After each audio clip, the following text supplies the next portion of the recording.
एक बार की बात है, किसी गांव में एक किसान अपनी पत्नी के साथ रहता था। किसान तो मेहनती था, लेकिन अक्सर वह अपनी पत्नी के कामों में अक्सर कोई न कोई कमी निकलता रहता था, जिसको लेकर अक्सर किसान और उसकी पत्नी में नोकझोंक हो जाया करती थी। एक दिन की बात है, हमेशा की किसान ने अपनी पत्नी से कहा, तुम आलसी हो गई हो, अब तो तुम धीरे धीरे और सुस्त रूप से काम करती हो, तुम अपना समय खराब करती हो और घर के कामों को लेट करती हो। रोज की ऐसी बातों को सुनकर किसान की पत्नी अपने पति के ऐसे शब्दों से नाराज हो गई और बोली कि आप गलत हो, जो रोज रोज ऐसे मुझे ये बातें सुनाते हो, और यदि ऐसा है तो आप कल घर पर रहो और आपके बदले मैं खेत में जाऊंगी, मैं वहां आपका काम करूंगी, क्या आप यहाँ घर पर रहकर मेरा काम करेंगे?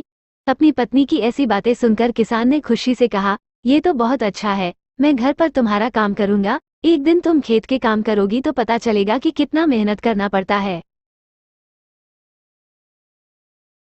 फिर इसके बाद पत्नी ने अपने पति किसान से कहा, कल जब घर काम करोगे तो सबसे पहले गाय का दूध निकलना है, फिर सारे कपड़े धोने हैं, बर्तन धोने हैं, मुर्गियों का ध्यान रखना है, घर की साफ सफाई करनी है और सूत काटना है, इतना सभी कल काम करना है।